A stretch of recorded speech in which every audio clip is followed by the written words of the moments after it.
So I'd like to thank American Photography, Pro Photo Daily, Epson, and Photo Shelter for supporting us.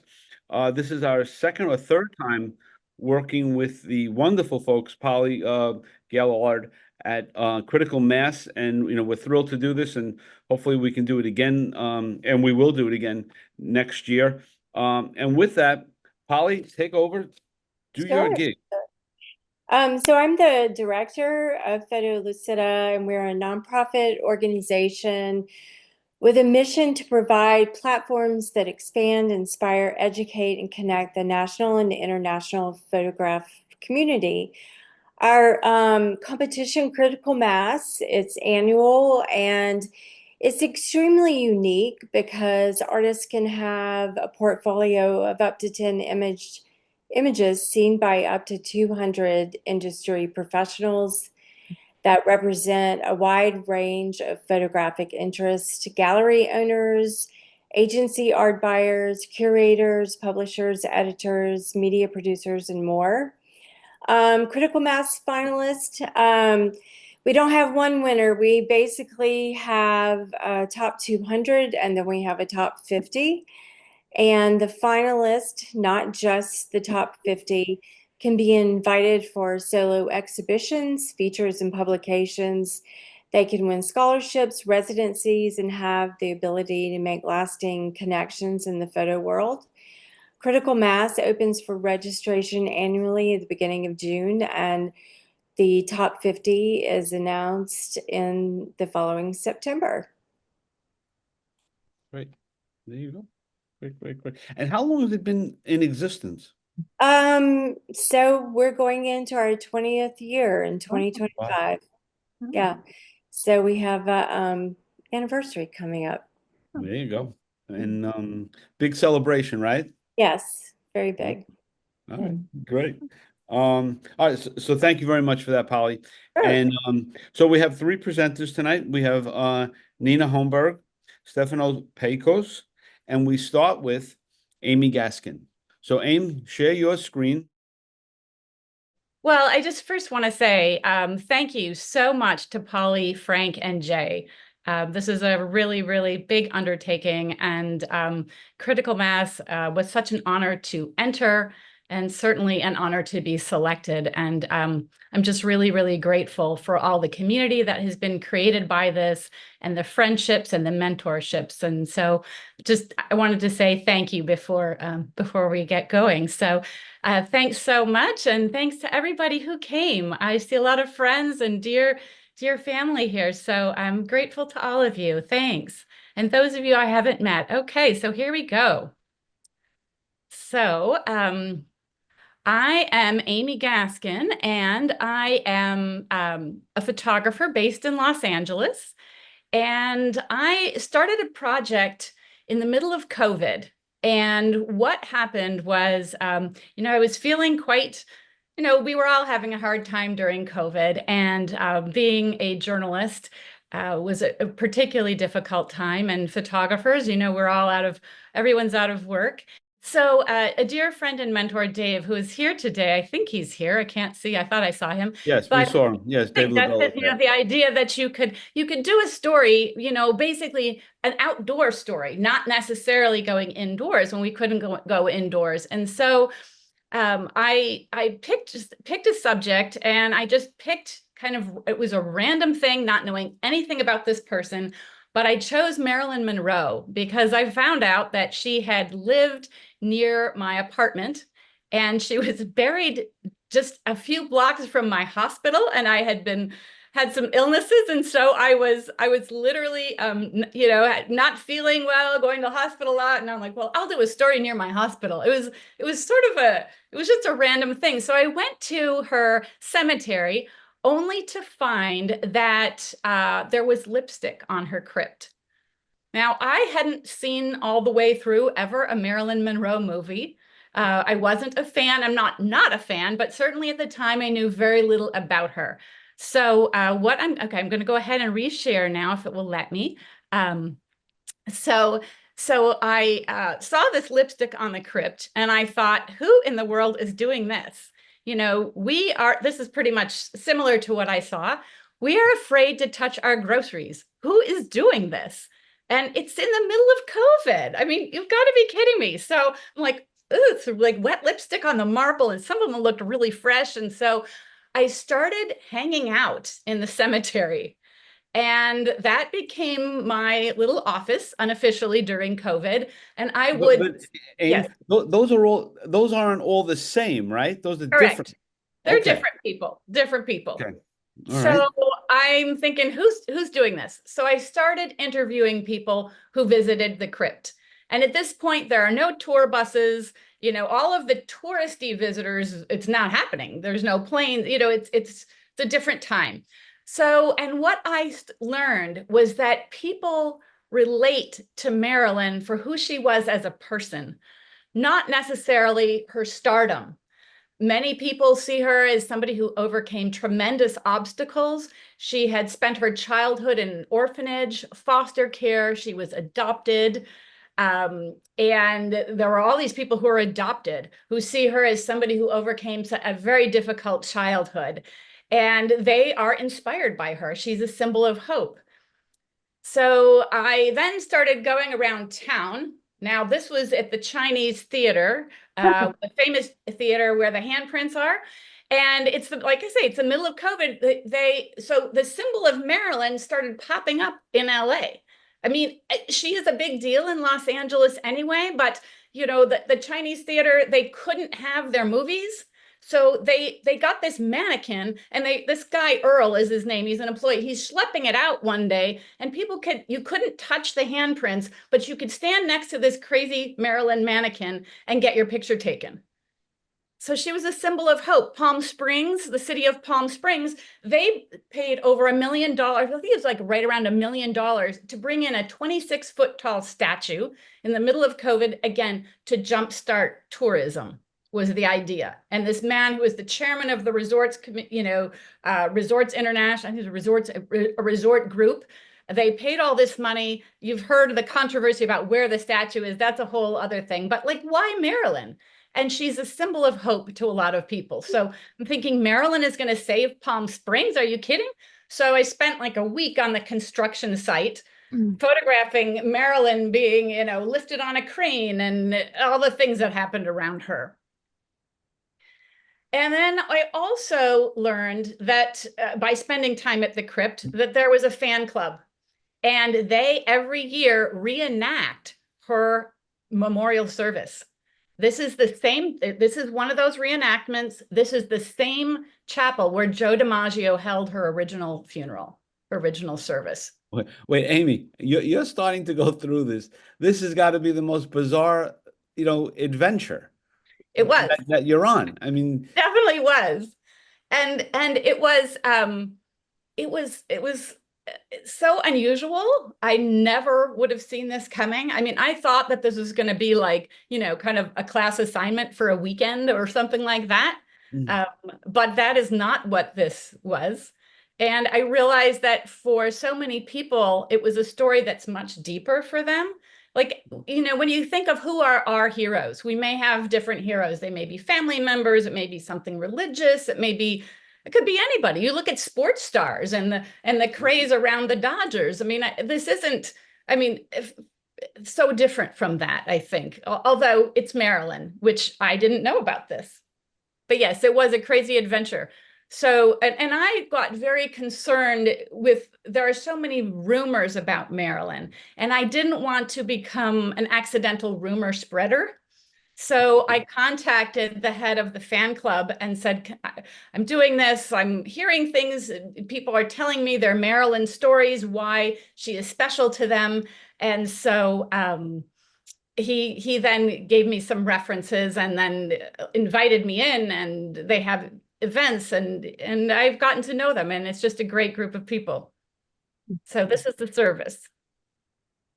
This is Renee. She was a classmate of Marilyn's, and she was telling the story of how Marilyn, she asked Marilyn what was the secret to beautiful skin, and she said, "Oh, honey, I smear Vaseline all over my body, and for 2 hours I sit in a hot bathtub, and I also eat grapes." And so she told me that didn't work, and all she did was slide around in the tub. But she was Marilyn's classmate. So there are very few people still living, as you can imagine, who knew Marilyn. Marilyn was born in 1926. Right. So every year on her various anniversaries and special events, people send flowers. This is her crypt. This is an overview of the crypt. And this man collects Marilyn dolls and told me that he has a number of relatives who happen to be buried in the cemetery also. And fans will come by, they'll bring flowers. Sometimes they've got Marilyn memorabilia. They're dressed in Marilyn ways. So that's remarkable. You know what's sort of interesting? As you go through this, I'm feeling like it's an Elvis presentation, right? You know, with that sort of memorabilia piece to it, but it seems so much more sophisticated than what's happened to Elvis. Yes, and I don't, Frank, I don't know very much about Elvis. So, and what has happened with Elvis, so I can't really speak to that. I can say that this is not a superficial dress-up thing. That is not what's going on. For these people, they relate to her various difficulties growing up. I mean, her orphanage is only a few blocks from her star on the Walk of Fame. Wow. Which, when I started retracing some of her addresses, I found that in itself very compelling. So she is a hero to people in a very deep way. They feel very connected to her story. So yes, they do. They connect to her in a very deep way. This woman, Melissa, had traveled from Iowa, and she said, this is in her hotel room. And she said, I travel with all of my Marilyn items. I want to have Marilyn all around me. So this is Melissa. She's amazing and just a very nice person. And I went to her room, and this was already there. So that's the other thing, is being a journalist, none of these images are set up. I mean, this is a portrait. So yes, she is, she was sitting, but I didn't arrange this stuff that was already in her room. Right. So this is Donna. Donna lives in England, and even though her family is in England, she loves Marilyn, had Marilyn tattooed over her heart. This is a reflection in the mirror, and she is going to be buried near Marilyn. And I photographed her actually as she was finalizing the deal on her grave. So this woman calls herself the Black Marilyn. And one surprising thing was there are a lot of people in the Black community who see Marilyn really as an early, bit of a stretch to call her an early Martin Luther King, but they see her as somebody who very early on in the 50s fought for their rights. And one of the things that she did, which I have subsequently verified, was Marilyn helped Ella Fitzgerald get one of her early jobs when a big Los Angeles nightclub wouldn't book her. And so she said to the nightclub owner, if you book Marilyn, it's wrong. I mean, I'm sorry, if you book Ella, Marilyn, will get a table in the front row and people will come. It's wrong that you're not booking her. And I found the interview with Ella Fitzgerald in the 70s where she said, I owe Marilyn Monroe a debt of gratitude for helping me in my career. I just think that's remarkable. Yeah. So there are a huge following in the Black community, and she means something to them. It's not Marilyn and fluffy stardom.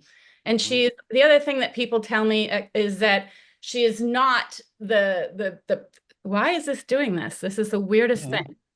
Sorry, guys. I don't know. I will get there.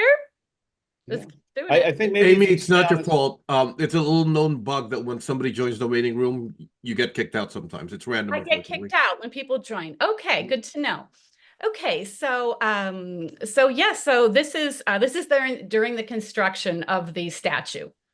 And I got to know the construction workers and the artists really, really well. They were great, great people. So this is at an event, a fan club event. They're having like white elephant gifts over the holidays, and just a moment that someone held this up. And this is when, we could only do things outside. So I ended up in a lot of different locations.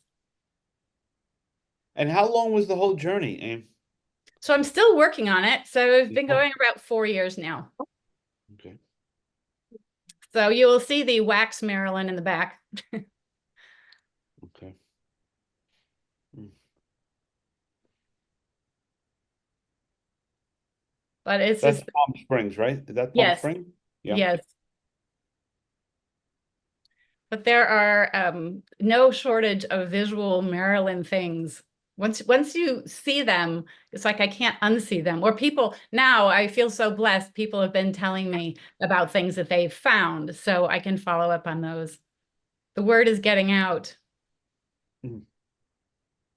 So this woman is undergoing a major surgery on the left, and her friends are dressing as Marilyn in solidarity, because if we you know, if we dress as Marilyn, Marilyn beat the odds, and so can you. Same with Wow, this group. great shot. It's just a, So, Aim, how do you go from, and I apologize for the question because maybe it's a bad question, but how do you go from like a real serious photojournalist and then come to this subject, and now you've made this serious? Right, like I think I'll speak for myself. I've learned more now in 10 minutes about Marilyn than I ever knew. that's wonderful. I'm happy to hear it. No, Great. it's great that you've taken on this subject and made it intriguing, like, covering conflict. It's beautiful. Believe this is everybody has a story, Mm. and everybody's story deserves respect and deserves somebody to listen to it and tell it as accurately as they can, and taking the time to learn about it. I think, it would be very easy to just pass over this and say, gosh, it's Marilyn. What could be there? It's just a fluff story. But when I started talking to the people, it is not that. And that is one of the, it's a blessing and a curse, right? In the sense of it's being about Marilyn, because Marilyn, people feel they already know about Marilyn. They see the Marilyn that we see in the movies, right? That's an act. And she was very smart. She was married to Arthur Miller. I have photographed some of the books that she owned that were her personal books. And it's like Dostoevsky and those kind of books. She was smart. She was one of the early women, I think maybe the second woman, I have to double check that, to have her own production company. She was a smart businesswoman. People don't know that. And Right. so, the persona that we know as Marilyn was, it was an act. And she played the part that she was expected to play. So, Yeah. so this is at the Hollywood Roosevelt, which was the scene of an early shoot of Marilyn's. And in the front here is an actual Marilyn. She's an actor who portrays Marilyn. Mm. So also in the middle of COVID, so Dave at one point he said, you got to just hang out by that star. Sooner or later, somebody's going to do something. And literally at this point, there were hardly any people on the boulevard. There really, really weren't. And I was hanging out by the McDonald's, where people couldn't even go into McDonald's because it was closed for COVID. And all of a sudden, this is actually a gentleman, and he knelt down and started cleaning her star with baby wipes. And I just like, this is it. I'm going to, photograph this. And I interviewed him, and he told me that he's homeless and that he keeps it clean for the fans. This was the first time he'd been out since COVID had begun. And he said, look at me, I could have gotten Corona on me, back when we called it Corona. And he told me all about how, I'm from Salinas, and everybody knows she was the artichoke queen. And, she's just such a wonderful, beautiful, loving person. And I do this for her and for the fans. And he said, it makes me feel good that I did some love. And it was just beautiful. He's a really, really nice person. You just never know what's going to happen. And then, we reopened a bit, and we could do the outdoor movies, and there's thousands of people here. This is at the Hollywood Forever Cemetery. They have movies in the cemetery. That's something that they do in LA. And it was a Marilyn night, and the crowd was amazing.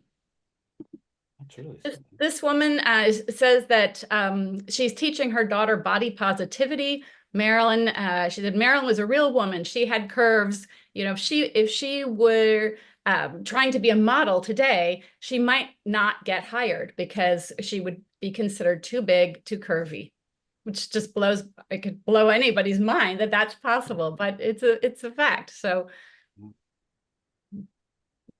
And this little girl, so her mother is a Marilyn actress who's on the left. And so this is PJ. And I asked her mother, I said, does she know that that's not you on the box? And her mother replied, we're not sure. And I thought, can you imagine? You know, your mom looks so much like her. Mm. For a fundraiser, people are making cookies of Marilyn. I mean, so I literally, when I meet people, I look for a story behind the story. And sometimes you find things like this, and just any little detail I think could be interesting that brings something to the project. So this is Simon in the middle. He's finding his inner Marilyn, dressing up as Marilyn in solidarity with a bunch of people on that day. Marilyn actress. I call this one going to Marilyn's birthday party. So there was an event happening. This is and I waited kind of around the side until I saw somebody coming up the walk, and then I snapped something quickly. So I'm very fly on the wall about all of it, as best I can. Okay, so this is the star cleaning, and then this is a layout that Stern Magazine Germany just did for the project. So it's getting picked up, and Los Angeles Times also ran a collection of images on an anniversary of her death. So, but this is the Stern magazine. But I was really excited to be part of this, and they did a whole feature. So, yeah. That is really fascinating. So, how do you go, like, how do you not go too far into the frivolous and keep it, interesting and intellectual? Because that's what this feels like to me. But it could be close to, things that we all know already. And because what you've shown us there is a lot of what we don't know. I mean, I speak for myself that I didn't know that all of this other stuff goes around Marilyn. Like, how do you discern this is important, this is not, with such a subject? Yes, I mean, for me, when you say the beginning of your question, how do you not go into the frivolous? I think it also comes down to who are you and how do you listen, right? So I feel I want to understand people, and I want to tell their stories, and so it's with respect. So I don't take what I do in a frivolous way. Right. So, and I really believe everybody deserves respect. And I feel like when you come at it from there, people will also trust you with their stories. Right. Because that's the other thing. A lot of these folks, not all of them, there's certainly a range. Okay. So if you speak to the woman who, a woman who dresses as Marilyn and maybe makes part of her living doing that. I mean, at one point I did ask her, I said, does this ever, I've known her for now 4 years, right? I said, does this ever get strange? She's like, no, it's always been strange, because she looks like Marilyn, right? And it's part of her living, but she also really loves Marilyn and loves her stories. So she's a bit of both. Right.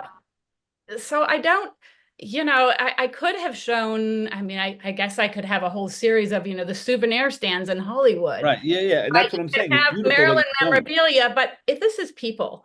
And so I think that there's an aspect of getting back what you put out in a way. I mean, I'm very fortunate that there is this story about Marilyn, these aspects of her I didn't know. And I think it helps that I didn't already know Marilyn. And I am genuinely trying to understand.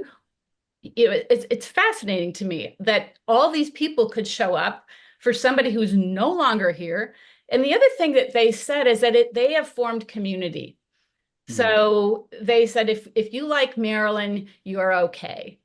You know, that Right. it's sort of like your passport to likely another good friend, because we all really like Marilyn. And they also, a number of them, this is, of course, you can't generalize too much, but, you know, will say, we believe we are the keepers of her memory. We want to be sure she's being respected. And so that's the other thing, because like, you know, there's people who will say, well, they'll ask me, you know, how do you think she died? I'm like, I don't know. I don't know. I wasn't there. I'm only reporting firsthand accounts. And there are people, you know, you will meet, or I will meet people who will say, well, I knew her in a past life, or I knew her here. And that's very rare. That's very rare. But I don't know that they did or they didn't. Right. So Yeah. in my view, everybody has a story, and all of it needs to be respected and told as accurately as I can. Yeah. No, I don't know if that is the answer, but that's no, it is. There's a sophistication to the storytelling. That's what's really wonderful about this body of work. You really have, like, raised the level of for all of us in your, being so inquisitive, but being at a really sophisticated level. It's really wonderful. well, I appreciate that. And it is a tricky thing, because people hear Marilyn and they think, oh, she's fluffy, and you know, but it's not. So, you know, given the chance to hear what the story's about, I think it's interesting. It's interesting to Yeah. me. People are You know, great. you've taught us a lesson about, like, you hear something or you see something, and like you say, there's something behind that, that put what your preconceived, opinions here for just a moment, and let me take you on, and you took us on this journey to now of something that's really sort of, really interesting. There's a movie that's out, I think it's on Apple TV, called Disclaimer, and it's in this vein of, like, you think you see it, but you really don't. And that's exactly what you've done. You've enlightened all of us. So that's really great. That's really, really great. So I thank you very, very much for that. And I don't know if you're able to, yeah, Polly's doing the first set of hand clapping. So yeah, that's really, really wonderful. So if you stick around, that's great. And you should check into the chat room. There's a lot of nice comments there, aim Oh, for you. wonderful. Thanks so So much. If now, anybody knows a publisher, let me know. I would love for it to be a book. And Marilyn turns 100 in 2026. great So I'm idea. working toward that. So Huh. Yeah, where we go. there's a smart lady already thinking 2 years ahead. Great, great. Thank So, you so much. so stop sharing, and hopefully you can stick around. I think I'm not sharing anymore. I'm not Okay, on screen right, share. Is that right. correct? Yep.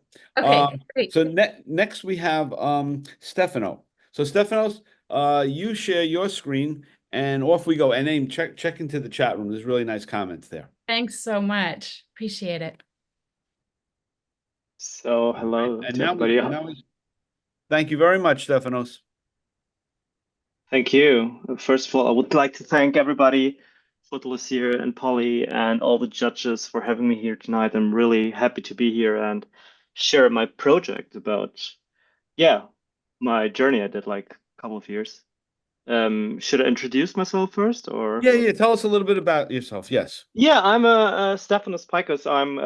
I'm based in Berlin, Germany, but I'm Greek, so I'm born in Greece and I grew up there, but living now for a couple of years here. And I'm a photographer now for many years. And as Amy said, like I started my project during Corona too. As she said, like there was not much to do. We were all like hanging around, not allowed to leave the houses and the flats.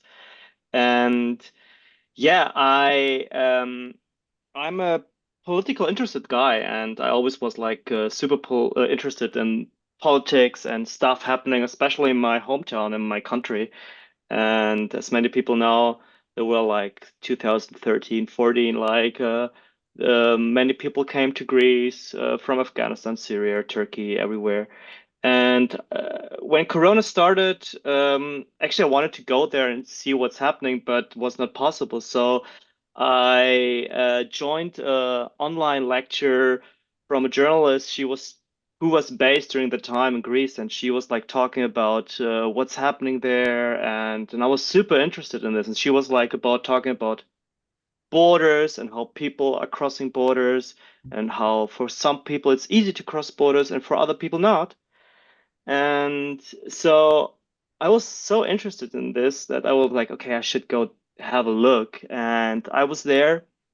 Before I went there, I met a guy called Milad. This is my introduction to Milad. He's a very nice guy. He was living in Hamburg, and he told me like that he was from Afghanistan and he left Afghanistan to Iran. And while he grew up there, he was living in Iran for many years. So he was not feeling really safe there. So he left Iran and went to Turkey, and from Turkey to Greece. And while we were talking, I was like thinking about like, wow, all these stories that happen before people arriving to Europe, uh, no one's talking about this. So many people are talking about people when they're already in Greece, or when they're arriving in Italy or in Spain or wherever. But no one's talking about like the situation, what's happening before, what their stories and difficulties they experience along the way to Europe. So I spoke with Milad, and Milad told me all his story and about the journey. While we were speaking, I had my computer on, or my laptop, my iPad, I think it was. And every time he mentioned like a city he was staying for a couple of days, I did like a mark. And the end of I think this interview we did together lasted like two days. I had like this map here. I hope you can see it. Um, it's This is Greece, Turkey, Iran, and Afghanistan, Kabul, as you can see here.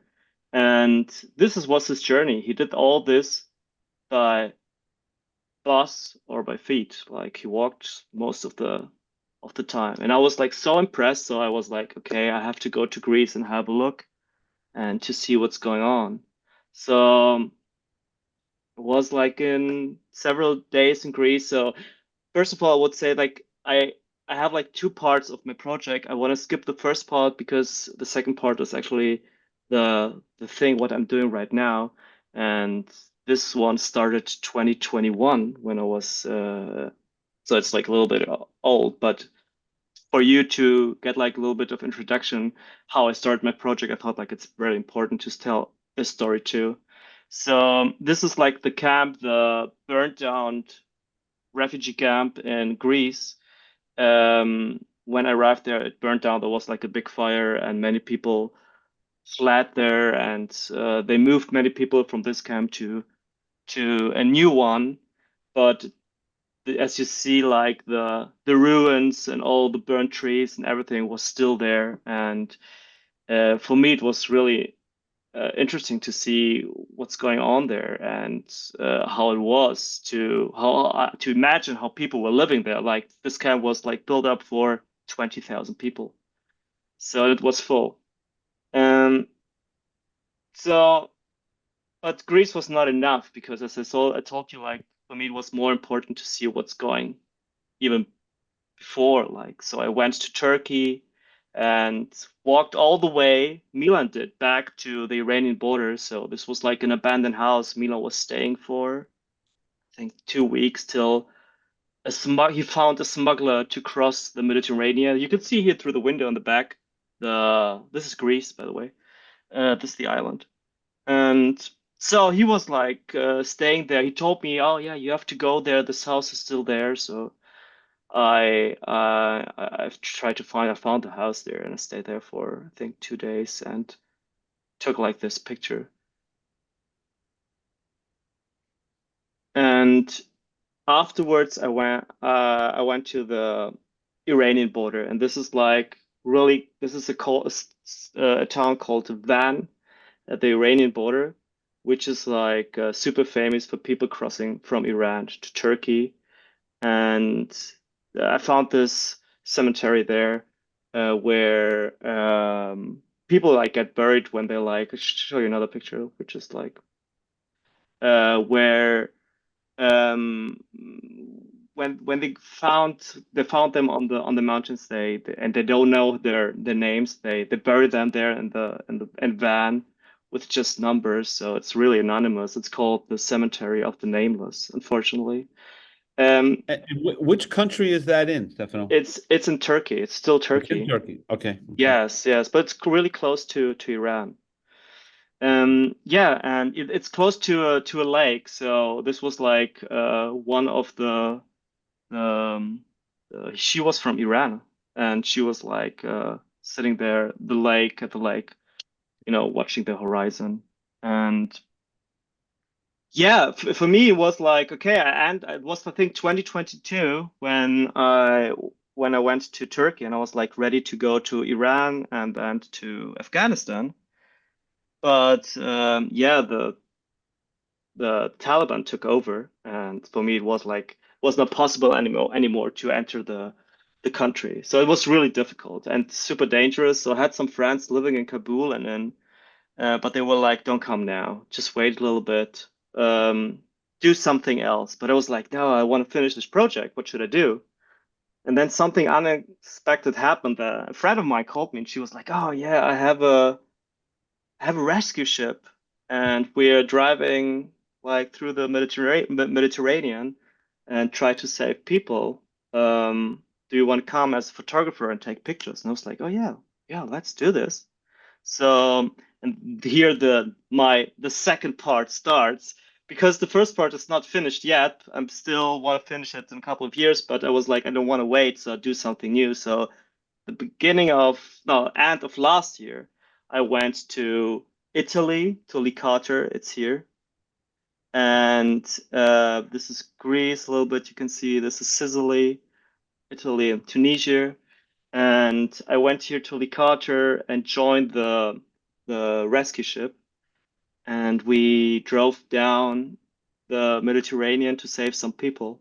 And I took some pictures. Unfortunately, I cannot show you because they didn't want to today to show their faces. But I have the picture of my friend, of course, Harry, who was the captain of the boat. And she, yeah, why we did it like for 2 weeks, I think. We were like on the Mediterranean. And why went there? We also went to Lampedusa, which is also like a hotspot in Italy, like the hotspot, the main hotspot in Italy, and spent there like a week to see how people, like Italian people, like feel with this situation. And it was really shocking for me to see that many people are like really used to the situation. So this is like a picture of Gianfranco, who was so used to it. He was there sitting on the beach reading his book, and like one day before the day before he boat arrived, as you can see here from Tunisia, like an iron boat. And he was not impressed by this. He was like sitting there and keep on reading, and ask him like, "Oh, yes, it's not weird?" And he was like, "No, not anymore. At the beginning it was, but this is like after months seeing like boats arriving in Italy, it's like you get really used to this." It was an interesting experience. And these folks who like this guy on the beach, he lives close by, Stefanos? Yeah. He's from there. He is from Lampedusa. He was living there. He was like a citizen of the island Lampedusa, sorry. So these boats come ashore every once in a while, and it's now normal. Yes, they're coming like I would say. So they have like, of course, in the winter time, there not a lot of boats are coming. More in summer because the sea is calmer in summer. So, but when I was there, this was like the week before I arrived. I think 200 boats arrived in one day. So Wow. it's like they have like some days where a lot of boats are coming, some days where just one or two are coming. But I would say at least every day a boat is coming, at least one. And so when a boat comes, do immediately police come and Yeah. Red Cross? I mean, like can you talk about that a little bit?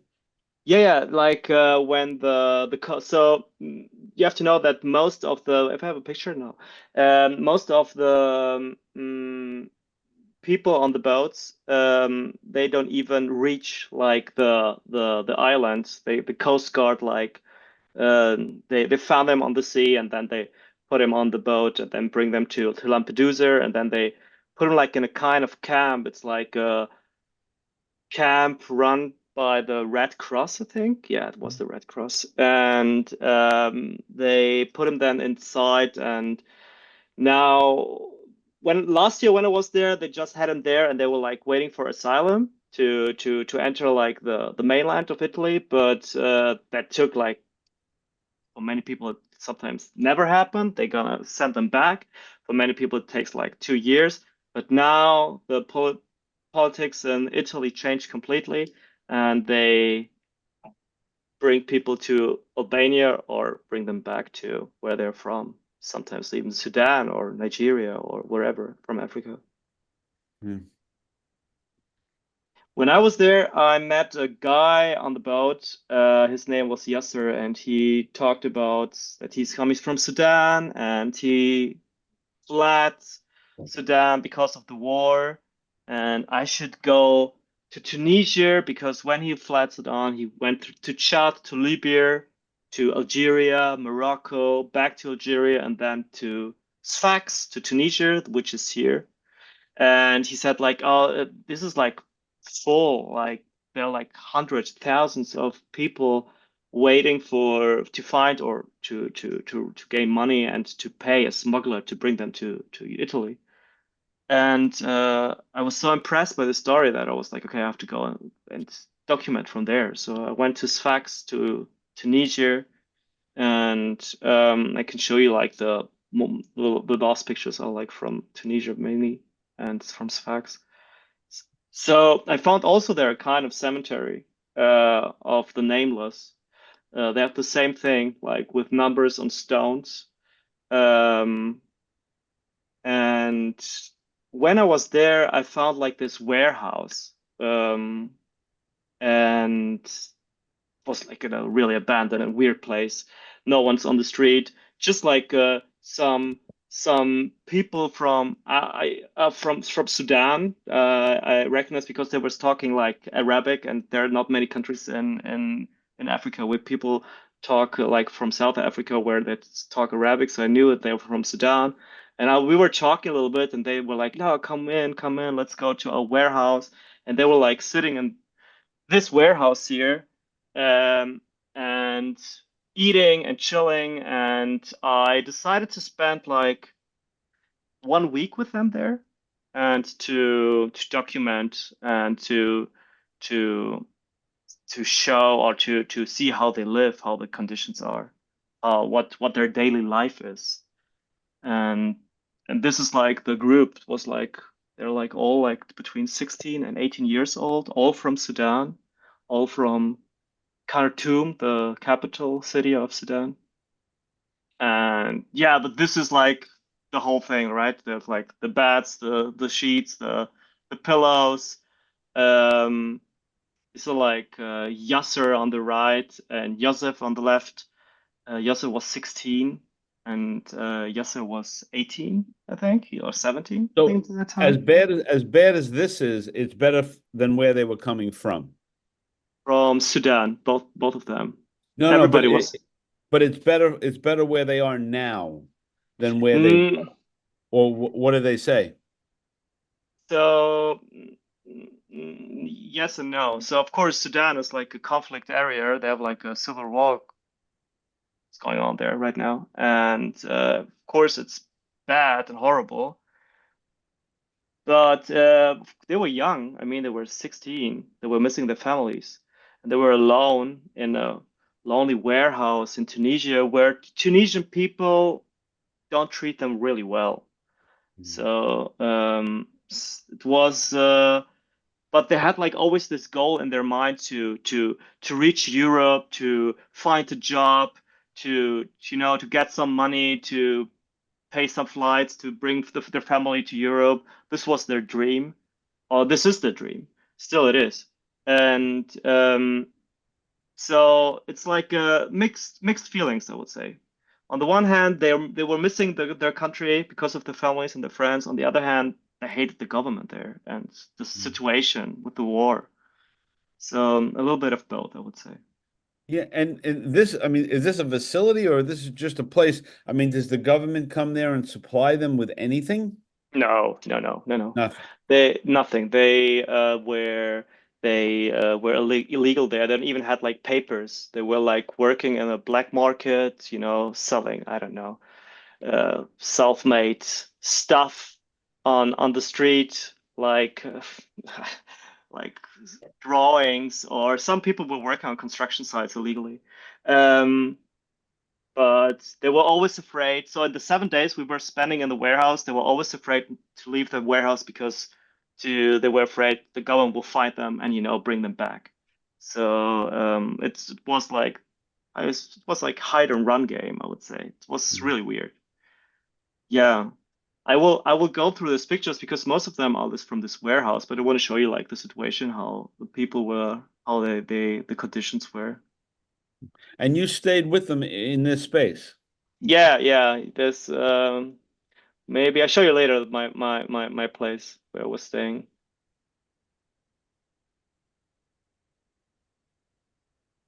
Yeah, super talented guy, super young. He wanted to become a Josef footballer in Norway. His goal was Norway. And I was like, why football? It was like he never was playing football. And I was like, why you want to become a footballer now? Like, it was like, yeah, I don't know. It's the first time I left my country. I thought like I should do something new. I was like, cool, do it. So this is not my sleeping place. This was their sleeping place. So this was like one of the rooms they were sleeping. Um, I think Josef was sleeping there, like an all abandoned, like mattress they found on the street. I think, I don't know. This was this here you can see. I was staying here next to him. Yeah,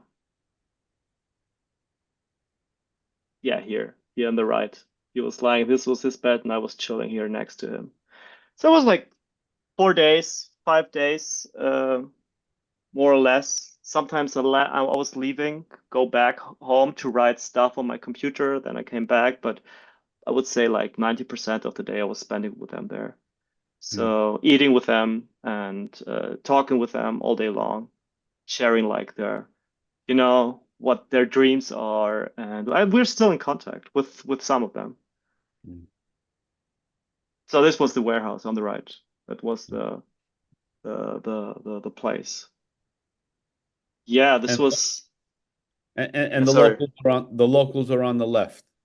Yes, right. This is like the where Tunisian people were living, and this is on the right was where the Sudanese young boys were living. And this was just one group. There were like six of this halls, of these warehouses, and I was just in one, and there I found two groups, but on the other warehouses there were many other groups. But because I didn't want to just run around, and I was like focusing on just one group to hear like from everyone all the stories. Yeah, so Yasser told me about crossing Algeria. So I was like, oh, wow, okay. So you crossed Algeria. Algeria is like, I don't know if you all know, but it's like I would say 95% is it's desert. So it's like crazy. It's like the biggest country in Africa, and 95% of the country is just desert, just sand. And he crossed the border here in Tozeur, and he was like, he told me the story, and I was like, oh wow, how you do that? Like, yeah, there was a jeep. He drove me to the border, and um, he dropped me out, and then I walked through the desert, and I was like, okay, I should go there and have a look. So and this was like how it looked like. This is like the area, and while I was there, well, this was like a coincidence. While I was there, I was driving, and then I stopped like on this place, and then I stopped because I saw like someone like Yasso was walking like not far away from me. I would say like 200 meters. So, and you can see like he was like same. He told me the same story. So he was like, yeah, I was like packed. thick clothes, all in black, because in the night in the desert starts getting really cold, like -degrees, like super cold. And yeah, and I took this picture, which got published later in The Guardian for my story. And yeah, but I could not speak to him because he saw me stopping and he started like running because he was afraid. He thought like I'm a, I don't know, some police officer or something.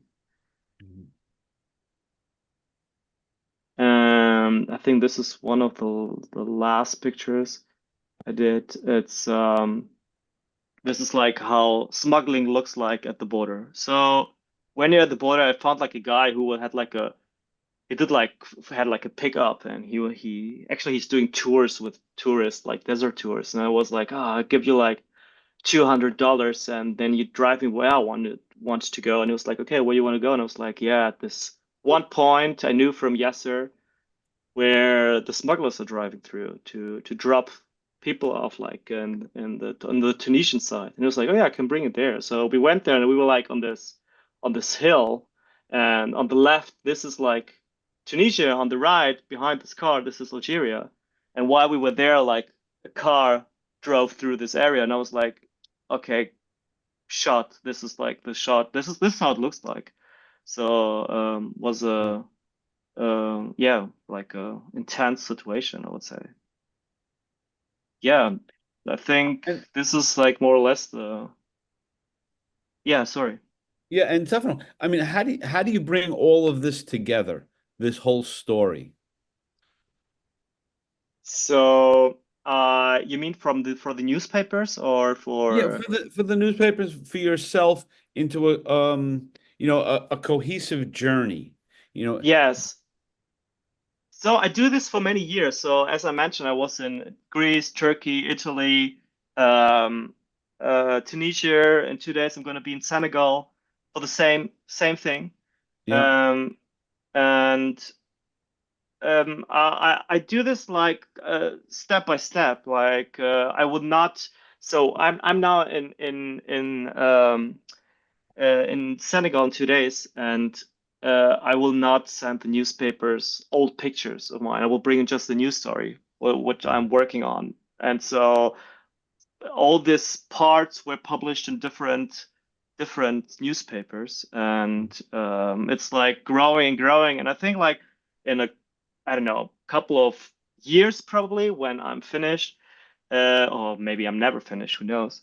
Um, I'll bring out like I don't know, like we'll do something like an exhibition or something big. Not, I don't have any plan right now, but definitely we'll do something with it. okay, great. Yeah, I think I have like a couple of more pictures, I think two more or three. Okay. This is like what I'm working on right now in Senegal when I'm there. Senegal is here, by the way, on the coast side of the west coast of Africa.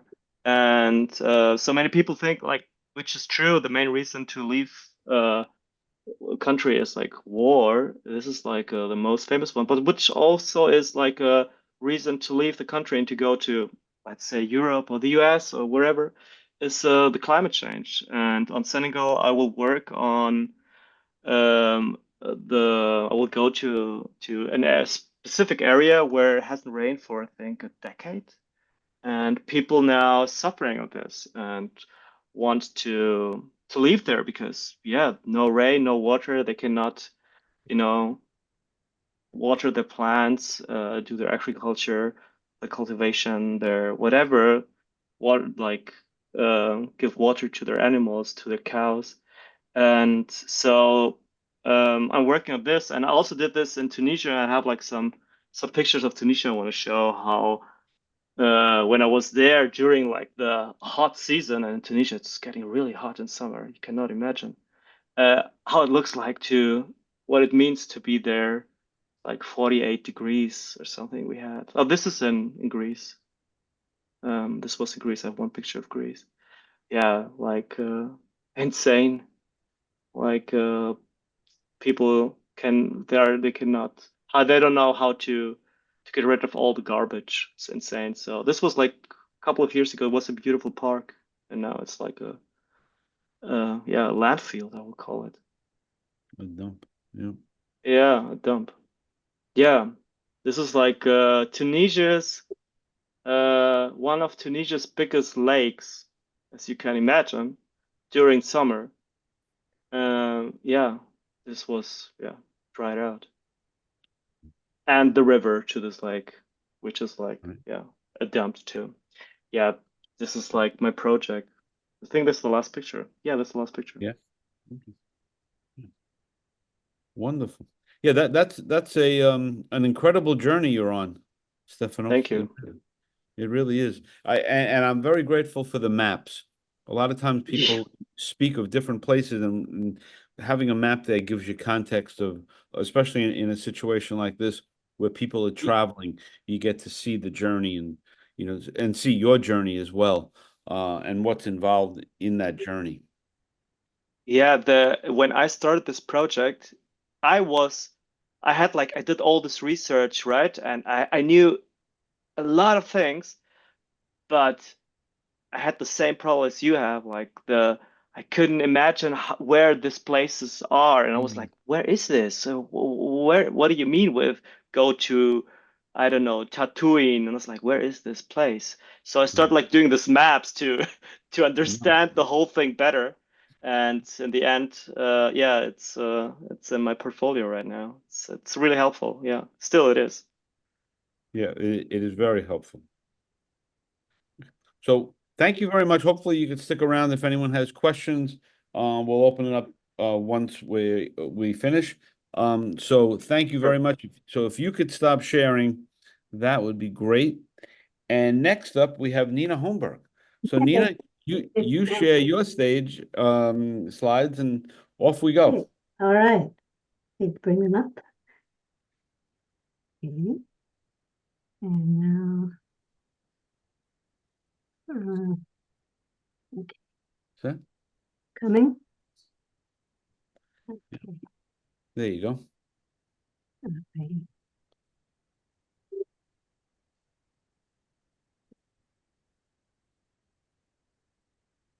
If you can go full screen.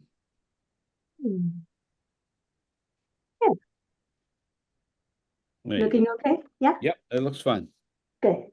All right. So this is a whole different vintage. These images are from over 50 years ago, and and really my documentation and participation in the early days of the women's movement, the 1970s. So a little bit about me at the time. I was, I guess I was 21. In 1969, I took the first class ever offered. It used to be called Women's Issues. I mean, but it was women's rights, legal issues. And at the same time, I started as a fine arts photography major at San Francisco State. And that combination just became fused in me and became those two things really became the center of my life for the next 3 years. I became very much of an activist. These are my buddies. We had spent a week working on this flyer. We were trying to point out that you can't get rid of war if you don't get rid of patriarchy and the connection between the cycle of getting young men ready to go out to war, in that case, Vietnam. We were really stoked. As you can see, we were really proud of what we had come up with. I don't think we changed anyone's mind, but we didn't know that when this picture was taken. So my goal at the time was you couldn't help but realize you're living in a historic time. And a lot of the things that I captured, like the series I'll show you here, it was the first time that this was a Pacific Telephone protest because they were openly breaking the law, had been for years, which is they totally discriminated between genders. A woman could not get a job as an installer. You couldn't even interview. Certainly not management. The only thing could be as a secretary or a clerk or a phone operator. And the pay scale was absurdly different. Women were making at the highest level less than the lowest paid man. So this was 1969, and the first time the phone company, the headquarters, had been picketed. And so for me as a photographer, it was just exquisite. Beautiful lighting. I had Panax film, so I knew I could get good shots, and I could just move around and capture what was going on. First reactions. The picketing line was really very loose. Maybe 30 women coming from 9 different associations had come together for the first time. And so it's not a picket line like you think of where you can't break it. It was just really women with signs. But the reaction of the employees was just so fascinating. These guys, these are all from the same protest. I was watching where people were moving, and there were a lot of people coming back from this corner. The picketing is going on, the way they're facing. They were just coming back from lunch. And so I waited. I mean, I kind of staked out that place, thinking that more management, more people were going to show up. And these men, actually, it was as if a wall hit them. They didn't, I don't even know if they registered me. I don't think so. They just stopped when they saw the women with signs like equal pay for equal work, or it's not men's jobs I want, it's my jobs. So these images are really time capsules, right? They really are, aren't they? Yeah, I mean, the clothing, unfortunately, time is circulating, coming back full circle. So, but it's certainly in terms of this kind of open discrimination and really kind of fear of, all right, so these are going to be senior managers, and this is a secretary. And here's a whole group of different employees. They never really got past the doors behind them are the doors into headquarters. They just stood there. Again, the same kind of freezing reaction. So, and here's the secretary. We had flyers that were really a lot of statistics showing the pay scale, and in fact that what they were doing was illegal because 1969 it had already been 4 years since the Civil Rights Act outlawed discrimination based on gender, race, religion, lots of things. I think this lady was the only one who took the flyer. But she stayed there for a long time. Yeah. So, Nina, as you go through these slides and as you collected them again for the presentation and for the contest, are these images that you had looked at, 10 years ago, 15 years ago, or did you really dig deep to find them again? The answer really is both. Some of those images, like those guys, I loved it when I shot it. I loved it when the image came up in the dark room. I mean, they looked like they could be in Vegas. I mean, it's just like, particularly the guy on the far side, but some of the images I found going through my contact sheets. So really, I never showed these images at the time. I mean, not in my fine arts classes, because what we put up on the wall was, a different quality. Photojournalism, even if it worked toward fine arts, was not something that was respected in the fine arts department, pretty much. I had one professor, John Gutmann. I don't know if you ever heard of him. And he was definitely photojournalism. He came from Germany during the Nazi period. Anyway, so the answer was, I knew when I was shooting them that I was shooting something historic and important. And I also was having a great time as a photographer. And I did want to create a record of who we were and what we did, because I knew the time would pass. But then I put them away. I mean, I archived, I probably, I probably have 100 photographs, about 1,000 negatives from the women's movement. And I put them away thinking that there would be a time soon from this time where there would be an interest. And what happened was I had went to work and had to work and didn't have time to pursue photography in the same way, or pursued it commercially at my jobs, like as a staff photographer. But then the Reagan period came in, and there was no interest in feminism at all. In fact, it was you remember, it was a dirty word. It was feminazis. So I've sat on these images, really waiting for a time when I could bring them out in the world. And were you always ready to do that?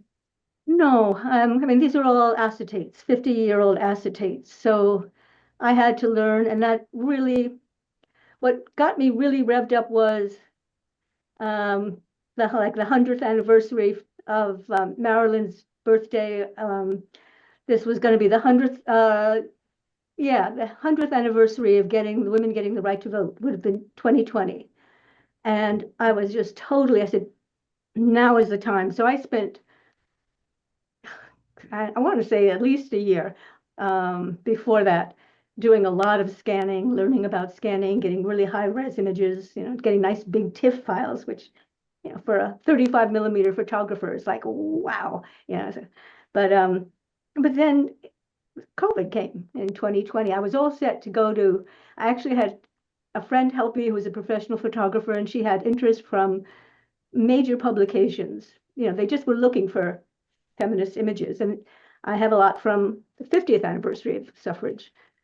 But once COVID came, no one was interested in anything but the virus, basically, stories about the lockdown. So I've just been sitting on them, but I feel very committed to getting them in the world.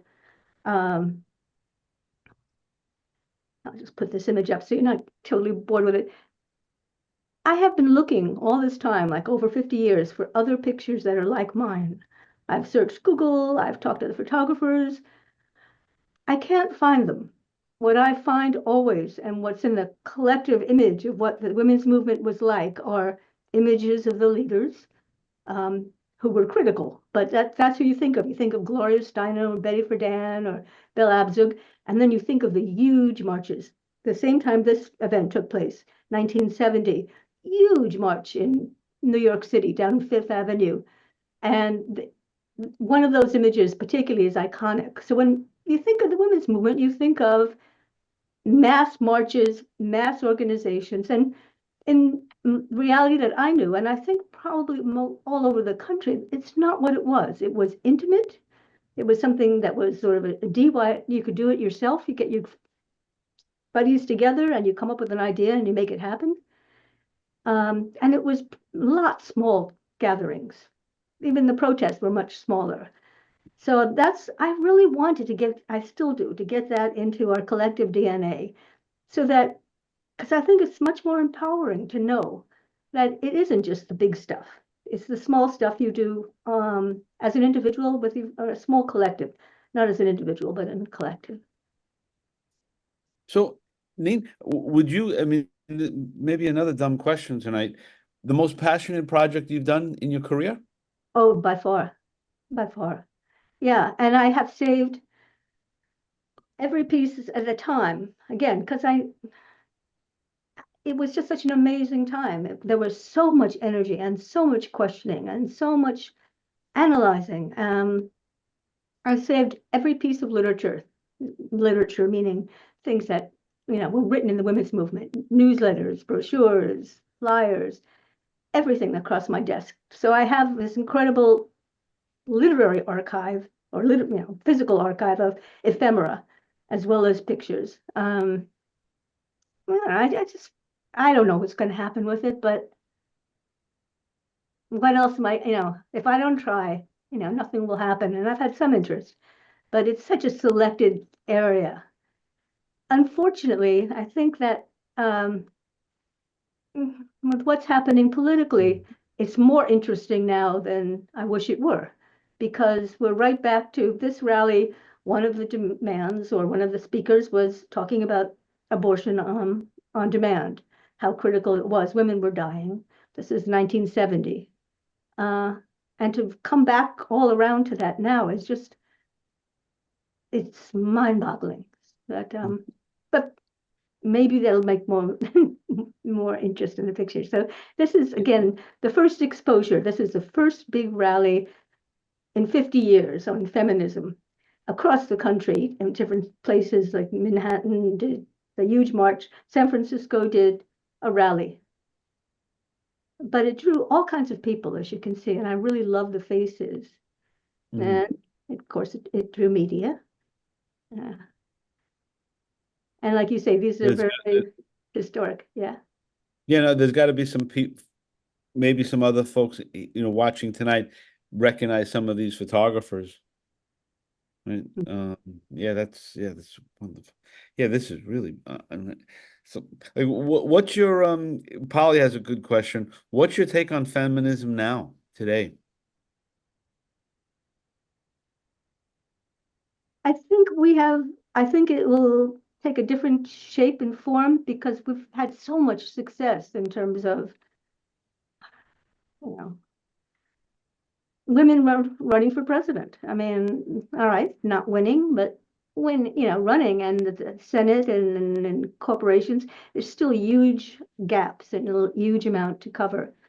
But I think what's happening now, which is to turn the clock back, not just, reproductive rights is the smartest place to go if you want to turn the clock back, because if women don't have reproductive choices, then when we're going to go to college or when we're going to have a career for the most part. But I also think that there's going to be a lot of backlash. So I think feminism, as I knew it, will be much more engaged as a collective voice. But we'll see. The Me Too movement never was a big thing for me. I thought it was good, but it really seemed very elite. And all right, my own view is, and it got stupid. I mean, I thought Al Frankel should never have been kicked out of the Senate. The ability, and I think this is, speaking about kind of politics on the left, the ability to make a discernment between actual physically threatening or assaulting women and somebody who's playing around and tweaks them or touches them is huge. And I don't think it should all be in the same bucket. So, Mm. so when I was, go ahead. No, that just becomes, one of those topics that can go every which way. But it's wonderful to get your perception after you've lived in the trenches like this and unearth, so as you unearth these images, does it brings you back instantaneously to those times? Some of them do. Yeah, it does. The more time I spend with them, and I have spent a lot of time with them in the past couple of years. Yeah, like this one. This was, we were like, it's partly the time and it's partly the youth, being young. But it Yeah. was like that can-do thing. Like we being the women that I was, involved with and doing protesting, speakers bureaus. We'd go to speak at colleges, high schools, even elementary schools about women's issues, and did a lot of writing. So we found out about a conference in Detroit. We got a flyer, and this was a group whose manifesto we had read, and we said, yes, we got to go. And so within a few hours, we had gotten 6 of us to sign on. I'm borrowing my boyfriend's old VW microwave bus, no seats except for the drivers. And we have 6 of us in this bus going across country with no planning. So I remember this vividly, and yet it was wonderful. I mean, we had no air conditioning. We didn't even have tents. We just slept on the open ground. This is the conference, and it wasn't at all what we expected. We thought it was going to be like major people coming from all over the country, just like we were. No, it was basically the group from Detroit. I mean, very quiet, very thoughtful. And this picture, this was actually, I did some reviews during COVID with different associations. One, and got to meet different reviewers. A gentleman in charge of the photographs at the Smithsonian like really liked this picture, and because well, what I said to him was, you don't really see pictures of what it was like. The big marches are not what it was like. It was like this. It was quiet, it was reading, it was thinking, it was talking, and some action. Do you, Neen, do you remain as idealistic as you were then now? No. But I remain appreciative of collective action, and I appreciate what small bore, we always think it has to be big bore, but what small groups can do. The one thing in the women's movement, which I knew but I didn't always follow, was never go against people who are sexist or prejudiced alone when they're in a group. Always have a group with you. So I believe in the power of a small group. But I don't think it has to be huge.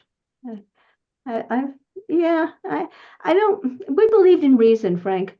I mean, that really was the key thing. We believe that I put together a speakers bureau, and I gave talks for years on image of women in the media, and loved answering questions of the students. But we collectively believe that it was obviously wrong to keep down half of the human race, and just like it's wrong to keep down really almost anybody. And that not everyone will be persuaded, but ultimately enough people, majority of people, would realize that it's not productive, it's destructive. It doesn't make men stronger. It fractures society. Anyhow, right now is not a good time to believe in reason, right? I have to kind of put that on the sidelines and say it'll come around again. But yeah, we did. We really thought logic would do it. Yeah. So Yeah, I love this photograph. the last one, yeah. But truthfully, when you ask me, when I started to get back to this, did I think that there would be any urgency to get this out? I thought only because of my age, because I'm going to be 77 in March. So I have lots of energy. I'm very healthy, but I don't have forever to do it. And I don't know that anybody else is going to do it. And it's not that my work is so important. It's just that I feel like it makes a unique contribution to that era in terms of the intimacy.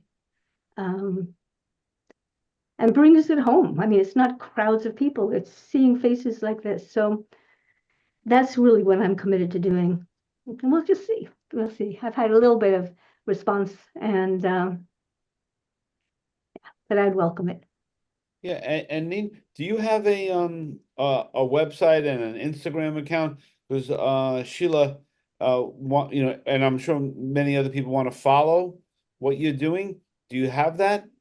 Well, I have a website, and the website has a huge amount of this work and a lot of information about all the events that are here.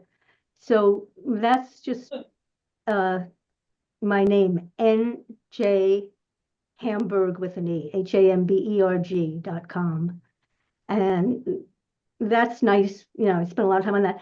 Instagram is a work in progress. I haven't had an Instagram account, but I realize that that is a place to communicate. And so I'm committed to doing that, but probably won't be till the beginning of next year. Okay. Okay. Thank you so much for this opportunity. So nice to share it. I don't know there's any Marilyns in any of these pictures. But No, so that was your last slide, that Neen? is my last slide. Yeah, I brought up Yeah. in 15. Oh, that is and it's Jay just put your website address in the chat room there. Thank you. I really have to really have to tip my hat to Polly, because she really suggested you three. Huh. You know, it was really her idea, and you know, and you really picked. You did a great job, Polly. I mean, these folks are just phenomenal. You know, in their passion, in their vision, in what they want to do, and you know, enlighten all of us.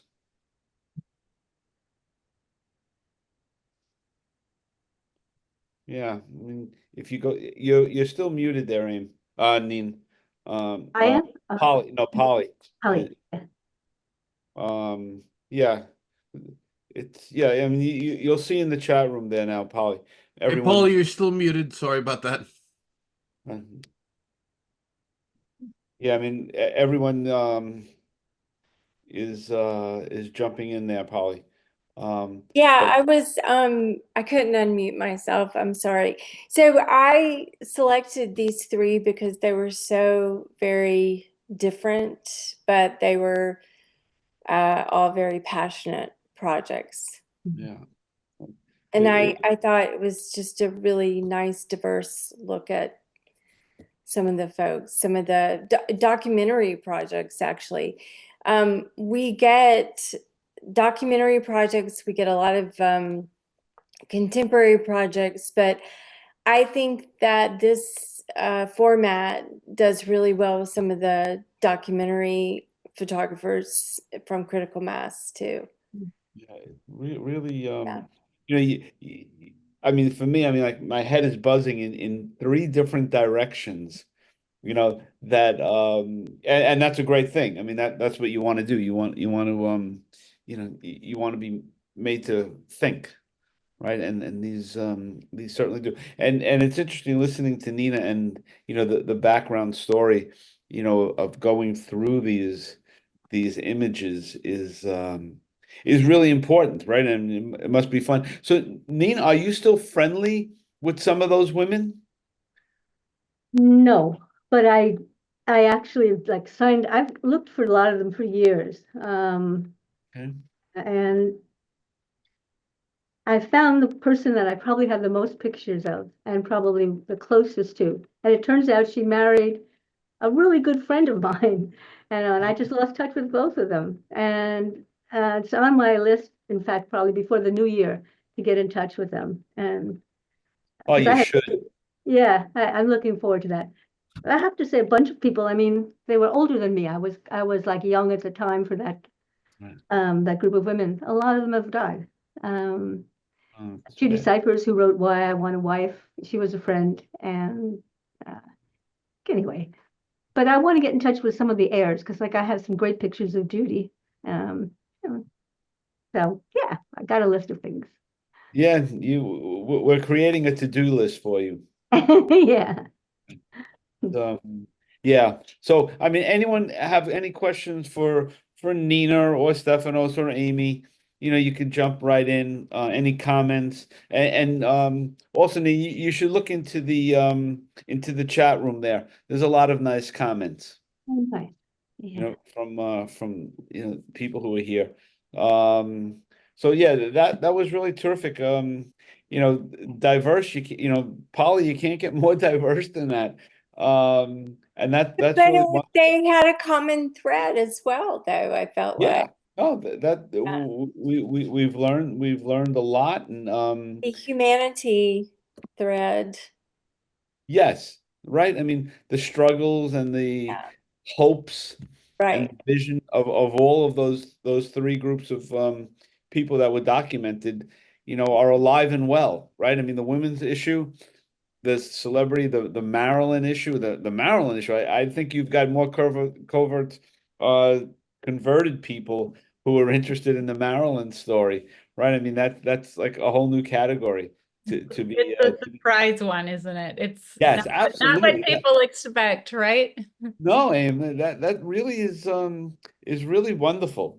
You know, and you think, you know, by now we know all these stories, and you just unearth like, you know, all, I mean, yeah, just terrific.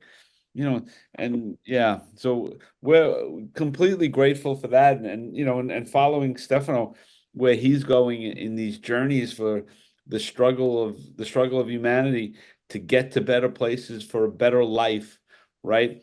Just like the women's movement, just wanted it to be better for them, right? I mean, it's all, and be fair. And it's in the middle of the night in Germany right now. So thanks, Stefanos, for being here. Yes. Thank you. Um, I'm really happy to be here today. Yeah, I appreciate it. yeah, very, very Me much, too. Stefan. Thank Very, very. you. And so, as I always say, the platform remains open to all of you to come back to other, as your stories grow. We would love to, hear about Nina getting a book deal and getting all this stuff, out there, and finding out more and more about Marilyn, and and the world that surrounds her memory is just terrific, and the immigrant cause is something that is dear to all of us, because we're all immigrants, right? I mean, so yeah, like I said, if anyone has any questions, comments, anything, now is the time. And if not, we the one program notice I'll let you know, next Wednesday was our season finale, and we have the great portrait photographer Greg Gorman presenting. So we're excited about that. That's one program though. Nice. But if anyone has any comments, I can't thank Polly enough for pulling this together, and of course, this relationship is growing very nicely, and Thank you for having some of our top 50. Appreciate that very much. yeah, and there's 47 more people I'm ready for. Okay. Well, We can do just that. wanted- in group. I'm curious to know about the folks who are on here. Are most of y'all, I know a few of you, but are others of you mostly photographers, or who else here? This is great. It's predominantly photographers of varying degrees, of varying platforms, from photojournalist to portraiture, and everything in between. So, and that's usually the type of crowd that we get. People who are Just wanna interested. mention if you're in New York, at the Soho photo gallery, there's a print of Amy's Marilyn photos on the wall, the one with the sunglasses. And Okay. I went there this morning for some presentation and saw that stunning picture, and I had no idea that we would meet tonight. So, Right? It's crazy. Yeah, so so the opening is tomorrow night. It's an APA jurors. I forgot what it is. thank you so much, Stefan. It's at the Soho Photo Gallery, which is in Soho, and I guess this is the gallery is going to be moving too. I've just heard so, but it's a really nice show, and so I'm in New York right now in a hotel room. So Wow. yeah, but I don't know who here is in New York. If anybody wants to meet up, because I'm like I'm just in this city and I don't know people, so I'd love to meet anybody. If I wanted to go to maybe ICP tomorrow, some galleries. I don't even know, but so who all's here? Just I don't know. I'll put my stuff in the chat anyway, so you'll have it. Yeah, do that. Okay. Here's a question for you. How did you go about constructing such a deep connection with the fans and the Maryland followers that focuses beyond the star? I would love to know how you've been able to do that.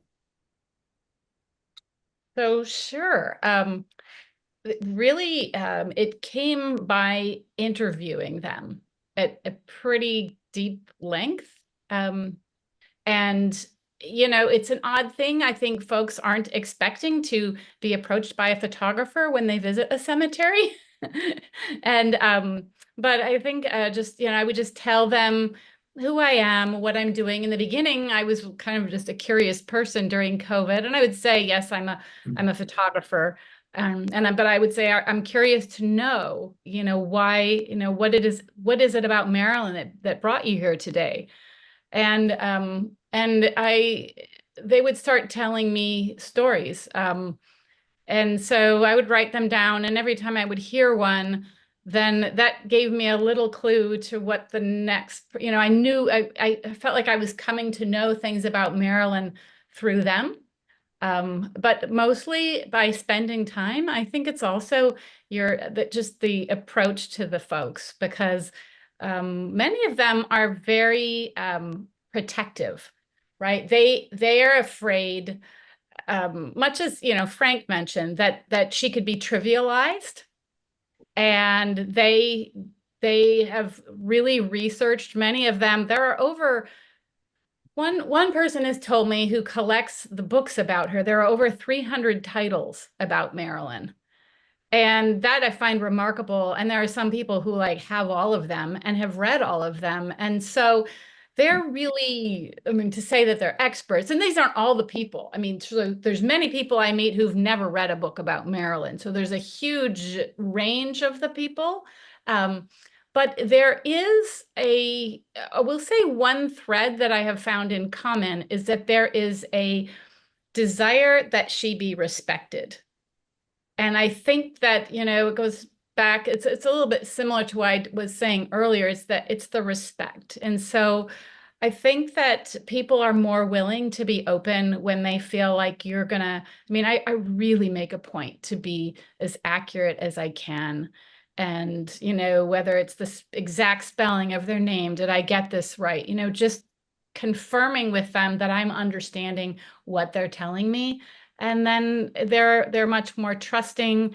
And the other thing that's been really lovely is they've introduced me, they'll say, well, gosh, if you're doing a project, you should talk to so-and-so, because I know they're really into this aspect of Marilyn. You should meet them. So sometimes it goes like that. And then there's times, I mean, one of the really shockers was there are a ton of people who grew up in communism, and they visit her grave. And I was so shocked. And they said Marilyn was a window to the West for them. And that when all of the government, they weren't able to see the, much media from outside the Soviet Union, the Marilyn movies were allowed in because they were just seen as fluffy entertainment. But I've had so many women tell me she was a window to the West. This one woman from Poland, I'll never forget, it still gives me chills. She said she was a window to the West. It's because of Marilyn that we learned things could be different. What? Who knew? The Russian fan club still send flowers regularly. And then there was another group from Ukraine who came, and I was photographing them at the crypt, and I noticed they were moving some flowers around. And I don't comment, people move the flowers all the time. And the one lady approached me and she said, oh, as if I'm not the boss of anything there by any stretch, but she said, oh, I'm really sorry. We're from Ukraine, so we didn't want our picture with the Russian flowers. Well, that's a whole other thing, right? But it's been, and I'll say, oh, I understand. Let's just do it, however you want it, and you just go with that and honor their stories. But it's sort of interesting, Aim, how the fundamentals are the same as it relates to being a photojournalist, of telling a story, right? It's about the respect. It's about spending hours with the subject, right? That you could pick any topic that you've shot, and it remains the same. People see the dedication, and they want to give. right. And, one of my first stories was on the last person alive from her city after the Holocaust. And, it's the same process. Just spend the time and get to know them. So that's A how lesson for everybody. yeah, it's amazing. So I love journalism, and all the projects here are just wonderful. My gosh. And so, Neen, what's the next step for you to get your work out? I'm open to ideas. I've done I've done a lot. I did a lot of with the reviews, a lot of pitches. But I feel like I'm not. I feel like I'm not going to do that, right? So I'd like to actually have them seen, and doesn't have to be galleries. I mean, because and I don't think it'll be museums because they're not high art. But I like eyeballs on them. I like people, as I say, I just want that energy and that enthusiasm to be in people's minds of that's what's possible. That was then, and it could be tomorrow. It could be the future. So, Well, but anyway, any ideas? I'm totally open to them. and Stefano, so you're heading to Senegal. Yes, tomorrow. Okay. And how long do you plan on being there? 2.5 weeks. 2.5 weeks. Okay. Yeah. Beautiful. So staying And- there. I have some friends also living there. So Okay. How do you finance your stories? two different ways. The one way, so when I started this, it was like by myself mostly. But now I do it over, fundings. Like Pulitzer Prize is one big funding that supported me. But there are also like fundings from the European Union that really are supporting these kind of journalism and projects. And Great. yeah, but sometimes even like newspapers pay me. So it depends. It's always like different. That's why I'm asking, because newspapers and magazines and whatnot, that you will never be able to do these long-term projects with No. money, right? But I've done a Yeah. few, so I know how difficult that is. So bravo for Yeah, it sticking. changed. The time has changed. So I had like in Germany like 2 weeks ago, conversation with a magazine, The Spiegel, and they're interested in the story, but it's hard to pay me. Like they say, like we Yeah, cannot. they want you to finish it and then Yeah, and then see how it will fit in their German. magazine. Yeah. Yes. Well, I cannot thank everyone enough for coming in. And like I said, there's new faces here.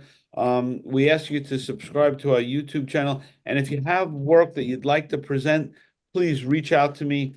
We're always open to everyone presenting. It would be my pleasure to have you present. And with that, I give the final words to Polly. Send us off for the evening, Polly. What do you want me to sing a song or what? Do you tap dance? I want to thank everybody for coming. And if you've never entered Critical Mass before, you should consider it. Our website is photolucida.org. But thank you for being here, and thank you for Nina, Amy, and Stefanos. Really wonderful to see your work and hear more about it. And thanks always, Frank. I appreciate it. It's our Thank you so pleasure to do much. it. The door is open to everyone, and I wish everyone happy holidays and safe holidays, and hug your families tighter and all of that. And if you're available next Wednesday night, we'd love to see you for the season finale. So thank you, everyone, and